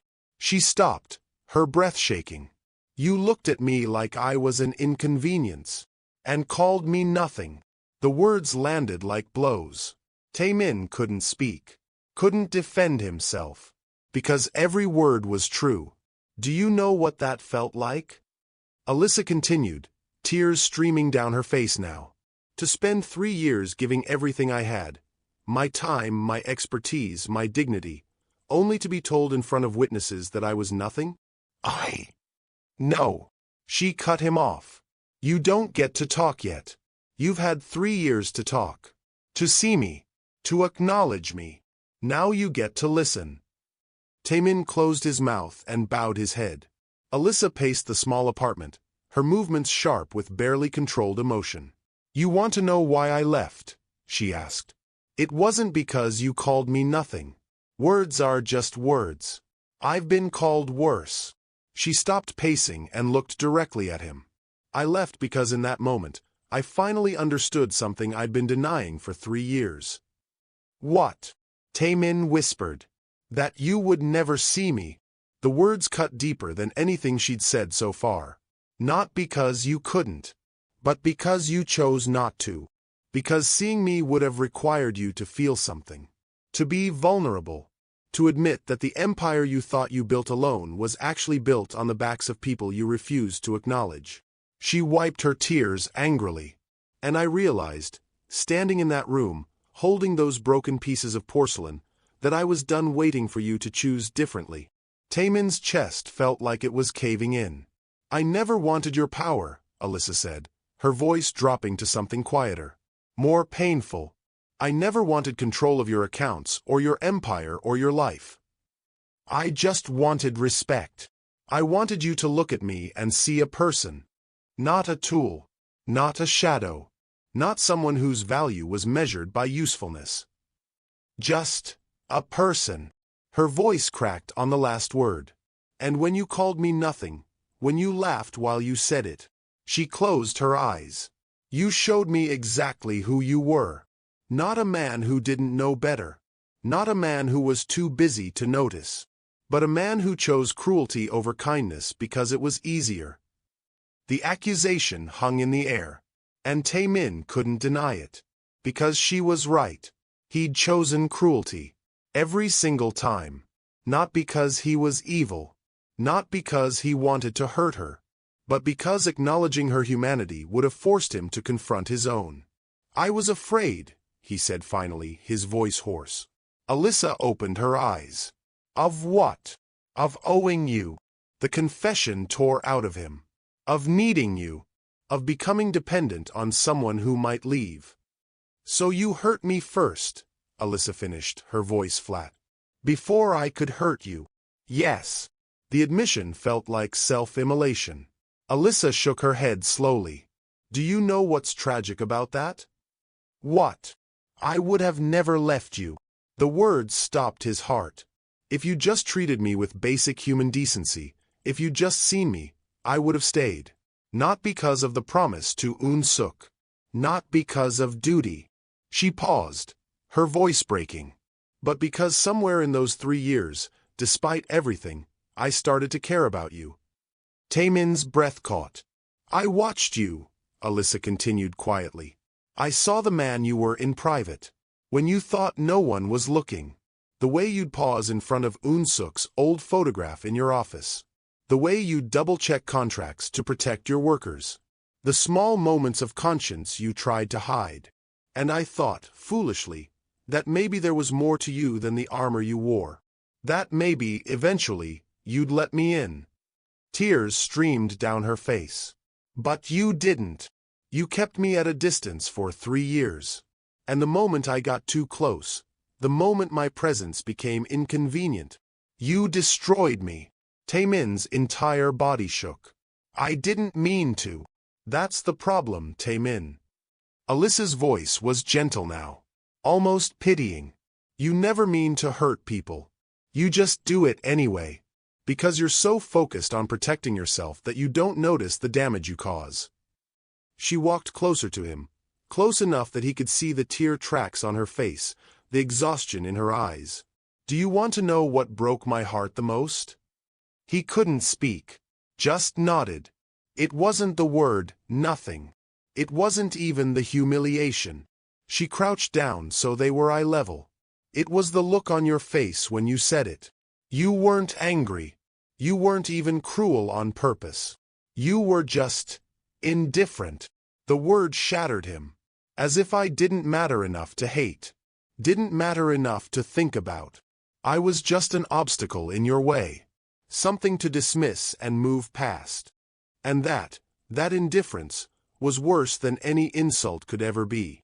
Taemin's hands pressed against the floor, his whole body trembling. She was right.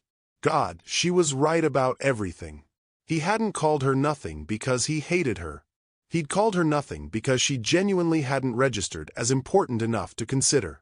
And that truth, that brutal, unavoidable truth, made him hate himself more than any enemy ever could. I'm sorry, he whispered brokenly. Alyssa, I'm so sorry.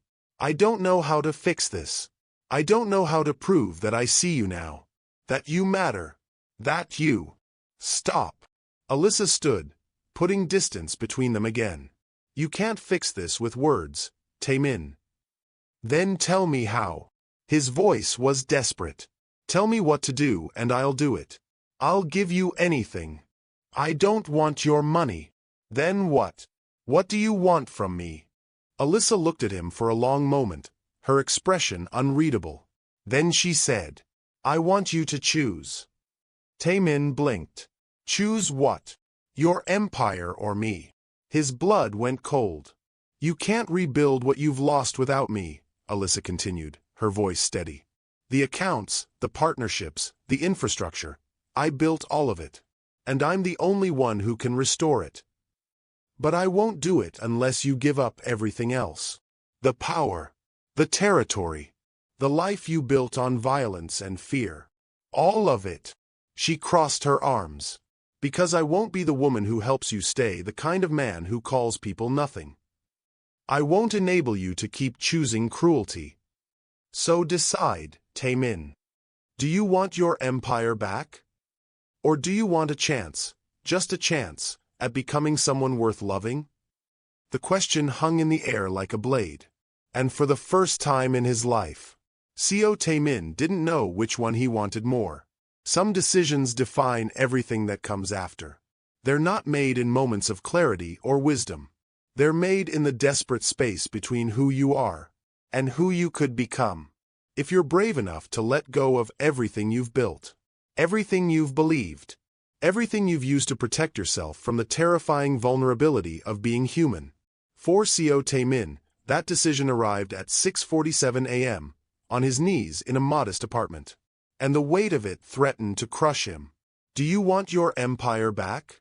Or do you want a chance at becoming someone worth loving? Alyssa's question hung in the air like a guillotine.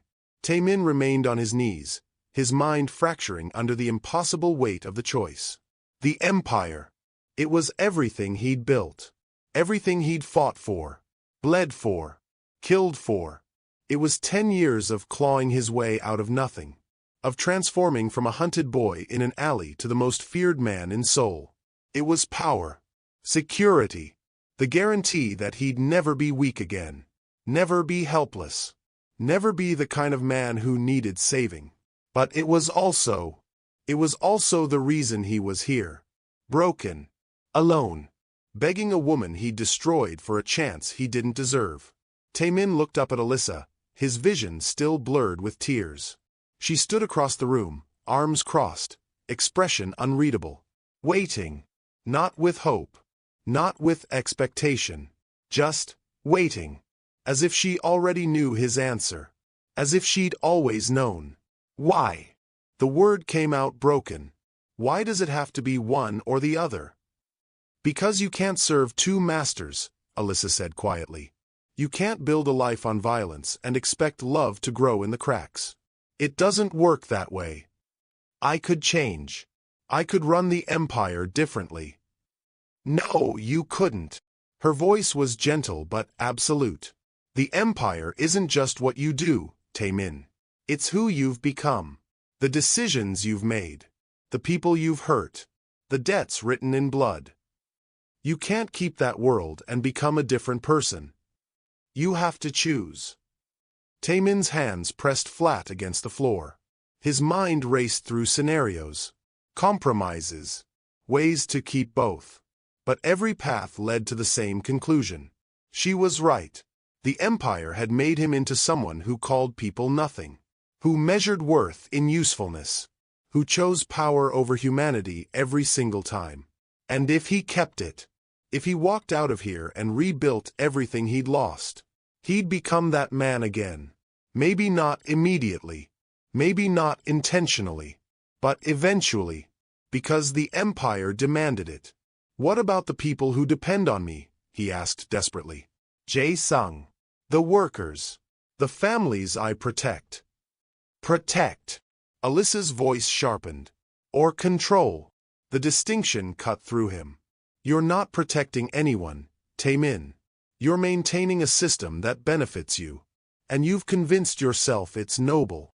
But it's not. It's just comfortable. Her words were surgical, precise, devastating. I can't just walk away, he said, his voice breaking. The Jung family will move in. There'll be war. People will die. People are already dying. Alyssa's tone was hard now. Every shipment you run, every territory you control, every deal you make. You just don't see the bodies because they're not in front of you. Taemin flinched. But I'm not asking you to save the world, Alyssa continued, her voice softening slightly. I'm asking you to save yourself. From what? From becoming the kind of man who dies alone, surrounded by fear and money and nothing else. The image hit him like a physical blow, because he could see it, could see himself in 20 years, older, harder, more powerful, and completely empty. No one to care about. No one to care about him. Just guards and guns and the cold satisfaction of control. Is that what he wanted? If I walk away, he said quietly, I lose everything. Yes. No comfort. No reassurance. Just brutal honesty. And if I stay, he asked. Alyssa met his eyes. Then you lose me. The finality in her voice made his chest collapse. Forever. The word came out as a whisper. Forever. Taemin's breath shattered. Forever. No second chances. No redemption arc. No slowly winning her back through changed behavior and time. Just gone. He looked around the small apartment, at the life she'd built without him. The books on the shelf. The photographs on the wall. The evidence of a person who existed fully outside his world. She didn't need him. She never had. She'd stayed out of love for Eun-suk. Out of a promise. Out of the kind of loyalty he'd never deserved. But now she was offering him something different. Not forgiveness. Not even acceptance. Just a chance. A chance to become someone different. Someone better. Someone who might, eventually, possibly, be worth loving. But only if he let go of everything else first. Taemin closed his eyes. The empire or her. Power or love. The man he was or the man he could be. In his mind, he saw Eun-suk's face. Her sad smile the last night he'd seen her alive. Promise me you will choose love over power when it matters most. He'd laughed then. Dismissed it as weakness. But now he understood. She'd known this moment would come, had known he'd face this choice. And she'd tried to prepare him, tried to tell him that power, no matter how great, couldn't fill the emptiness inside. Only love could do that. Only connection. Vulnerability. The terrifying act of being seen and choosing to stay anyway. Taemin opened his eyes. Alyssa was still watching him. Still waiting. "If I choose you," he said slowly, "I don't know who I'll become. I know. I've been this person for so long. I don't remember what I was before. I know. I might fail. I might not be able to change." "You might," Alyssa agreed. "But at least you'll have tried. And if I choose the Empire?" She was quiet for a long moment. Then you'll succeed. You'll rebuild. You'll become even more powerful than before. And 30 years from now, you'll die in a mansion full of expensive things and empty rooms. And no one will mourn you, because no one will have known you. The truth of it settled into his bones. He'd spent 10 years building walls, cutting ties, convincing himself that independence was strength. But all he'd really done was ensure that when he fell, no one would be there to catch him.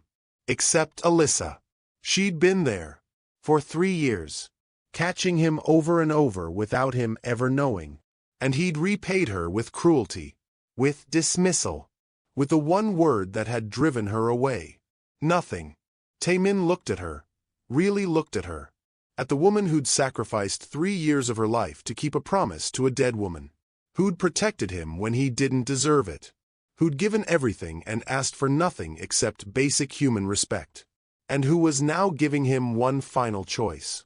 Not because she needed him, but because she still believed, despite everything, that he could be better. The silence stretched between them. Heavy. Absolute. This time, it wasn't her silence. It was his. Alyssa had said her piece. Laid out the terms. Made herself clear. Now it was his turn. His choice. His future. Taemin's hands slowly unclenched from the floor. He took a deep, shaking breath. And then, "I need time," he whispered. The words felt like cowardice even as he said them. Alyssa's expression didn't change, but something flickered in her eyes. Disappointment. "How much time?" she asked quietly. "I don't know. A day. Maybe 2. I need to think. To figure out how to." "Taemin." Her voice cut through his rambling. "You don't need time to think. You need time to convince yourself that walking away is too hard." The accusation landed like a knife. "That's not." "Yes, it is." Alyssa's voice was sad now. "Because if you really wanted to choose me, if you really wanted to change, you'd do it right now. Without hesitation. The fact that you're asking for time tells me everything I need to know." She turned toward the window, her back to him. "You should go, Taemin." The dismissal was quiet. Final. "Alyssa, please. Go back to your empire. Rebuild it. Save it. Win." Her voice cracked. "And don't come back here. Because the next time you show up at my door." She paused, her shoulders trembling. "I won't open it." Taemin's world collapsed. He'd asked for time. And she'd given him an answer. The wrong answer. The only answer. He stood slowly, his legs weak, his chest hollow. This was it. His choice was made. Not through words. Not through action. But through hesitation. And hesitation, in this moment, was the same as choosing the Empire. Taemin walked toward the door, each step heavier than the last. He reached for the handle. Stopped. Turned back. Alyssa still faced the window, her silhouette framed by the rising sun. "I love you," he said quietly. The words he'd never said to anyone. The truth he'd buried beneath years of armor. Alyssa didn't turn around. "No, you don't," she said softly. "You love the idea of me. The safety I represent. The redemption. But you don't love me enough to choose me. And that's the difference." Taemin's hand fell from the door. "Goodbye, Taemin," Alyssa whispered. And this time, he left. There's a moment between goodbye and acceptance. A moment where you stand on the edge of everything you've ever known and decide whether to step back into safety or leap into the terrifying unknown. For Co Taemin, that moment lasted exactly 12 hours. 12 hours of driving through Seoul with no destination. 12 hours of silence so loud it drowned out everything else. 12 hours of understanding, finally, what Eun-suk had tried to tell him years ago. That some things are worth losing everything for. And love, real love, was one of them. Taemin sat in his car outside the estate at 7:13 p.m. He'd been there for 20 minutes. Engine off. Hands on the steering wheel. Staring at the fortress he'd built. Inside those walls was everything he'd fought for. Everything he'd become. Power. Respect. Fear. The kind of security that came from being untouchable. But also loneliness. Emptiness. The slow death of becoming something less than human. His phone had been buzzing all day. Jae-sung. His lieutenants. The bankers. The lawyers. Everyone is demanding answers. Demanding action. Demanding he fix the bleeding empire. But Taemin hadn't answered a single call. Because for the first time in 10 years, he didn't care. The empire could fall. The money could disappear. The territory could be carved up by enemies. None of it mattered. Not if it cost him the only person who'd ever seen past the armor. Taemin pulled out his phone and opened his contacts. Found Jae-sung's number. Pressed call. It rang once. Boss. Jae-sung's voice was tight with stress. Where have you been? The Jung family is. I need you to do something, Taemin interrupted quietly. Anything. What do you need? Start liquidating assets. Silence. What? You heard me. The properties. The shell companies. The offshore accounts. All of it. Boss, I don't understand. I'm walking away, Jae-sung. The words felt impossible even as he said them. But also right. You can't, Jae-sung said, his voice urgent. The Jung family will move in immediately. There'll be war. Our people will find new employment. Set up severance packages. Make sure everyone's taken care of. But this isn't a negotiation. Taemin's voice was steady. Come. I'm done. Done with what? The empire? Your life? What are you? I'm done being the kind of man who calls people nothing. The line went quiet. Then softly. This is about her. Yes. Boss. She's not coming back. You asking for time. I know. Taemin's voice cracked. I know I lost her. But that doesn't change what I need to do. Which is what? Become someone who deserved her in the first place. Jae-sung was silent for a long moment. You're serious? Completely. Do you have any idea what you're giving up? Taemin looked at the estate. At the guards. At the walls. Everything, he said quietly. I'm giving up everything. And what do you get in return? A chance. At what? At being human again. The words hung in the air. Jae-sung exhaled slowly. The men won't understand. They don't have to. Just make sure they're protected when this falls apart. And you? Where will you go? Taemin hadn't thought that far ahead. I don't know, he admitted. Somewhere I can be no one. Somewhere I can figure out who I am without all this. She might never forgive you, Jae-sung said gently. I know. She might never even speak to you again. I know that too. Then why? Because it's the right thing to do. Taemin's voice was quiet but certain. For the first time in 10 years, I'm choosing something because it's right. Not because it's smart or safe or profitable. Just right. Jae-sung was quiet for a long time.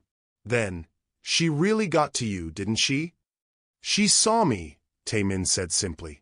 And instead of running, she stayed. For 3 years she stayed.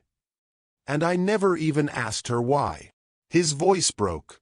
I need to become the kind of man who asks, who cares, who sees people instead of using them.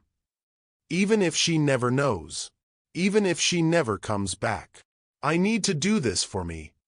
Jae-sung exhaled. Okay. Okay. I'll start the process. But boss, it's going to take time. Weeks, maybe months to dismantle everything properly. That's fine. And the Jung family won't wait. They'll move fast. Let them. People might get hurt. Then minimize the damage. Pay off who you can. Warn who you can't. But I'm not fighting for this anymore. Taemin's voice was final. The empire dies. Starting now. He ended the call. Sat in the silence. And for the first time in years, felt something like peace.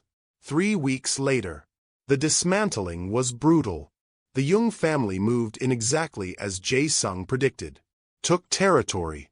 Absorbed operations.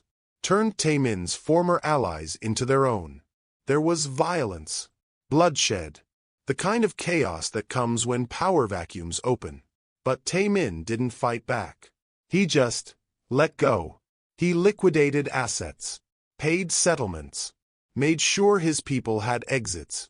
And slowly, piece by piece, the empire he'd built dissolved. Until there was nothing left. No properties. No accounts. No power. Just a man in a small apartment in Hongdae, living off the last remnants of legitimate savings. Working a regular job at a logistics company. No one important. No one feared. No one. And it was terrifying. And liberating. And the hardest thing he'd ever done. Jae-sung visited him on a Tuesday evening, 3 weeks after the dismantling began. He looked around the tiny apartment, one room, barely furnished, nothing like the estate, and shook his head. "This is really what you want?" he asked. Taemin was making tea. Simple. Cheap. Nothing like the expensive whiskey he used to drink. "I don't know yet," he admitted.